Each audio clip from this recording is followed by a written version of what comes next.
ఇంట్లో వాళ్ళందరూ హాల్‌లో అయితే కూర్చుంటూ ఉంటారు. ఇంతలో సుమిత్ర జ్యోత్స్నాని పిలిపించి తన పక్కన కూర్చోబెట్టుకుంటూ ఉంటుంది. జ్యోత్స్న వైపు చూస్తూ చాలా ఆనందంతో మురిసిపోతూ ఉంటుంది. నాకు మళ్ళీ నా కూతురే పునర్జన్మనిచ్చింది అనే ఆనందంతో అందరితో చెప్తూ ఉంటుంది. ఇంతలో దీప అయితే అక్కడ స్వీట్స్ తెస్తూ ఉంటుంది. స్వీట్స్ తీసుకొని దీపకే ఫస్ట్ స్వీట్ తినిపిస్తూ ఉంటుంది. అసలు నా ఆనందాన్ని మీతో ఎలా షేర్ చేసుకోవాలో నాకు అర్థం కావట్లేదు. అందుకే నేను స్వీట్స్ తినిపిస్తున్నాను అని అంటూ ఉంటుంది.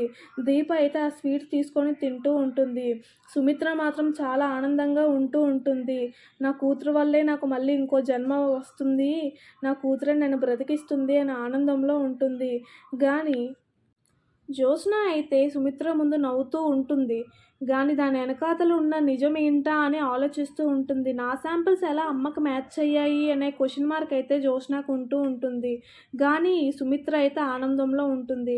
పారిజాతం అయితే ఆలోచనలో పడిపోతూ ఉంటుంది. కానీ ఇంతలో దశరథ అయితే అసలు ఫస్ట్ జ్యోత్స్న శాంపిల్స్ ఎందుకు మ్యాచ్ అవ్వలేదు? మళ్ళీ ఇప్పుడు ఎలా మ్యాచ్ అయ్యాయి? దీని వెనకాతలైతే ఏదో రహస్యం ఉంది అని అనుకుంటూ ఉంటాడు. జ్యోత్స్న మొహంలో కూడా అసలు ఆనందమే లేదు అని అనుకుంటూ ఉంటాడు. ఇంతలో శివన్నారాయణ గారైతే పారిజాతాన్ని ఇలా అడుగుతూ ఉంటారు. ఏంటి పారిజాతం, అసలు ఎందుకు ఏదో ఆలోచిస్తున్నావు దీర్ఘంగా, అసలు ఏమైంది అని అడుగుతూ ఉంటాడు.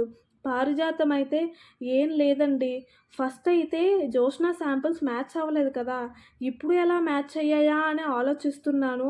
అంతలా దీర్ఘంగా ఆలోచించవలసినంత ఏముంది అని అయితే శివన్నారాయణ గారు అడుగుతూ ఉంటారు. డాక్టర్ గారే వచ్చి మరీ చెప్పారు కదా జ్యోత్స్న శాంపిల్స్ మ్యాచ్ అయ్యాయని అంటూ ఉంటాడు.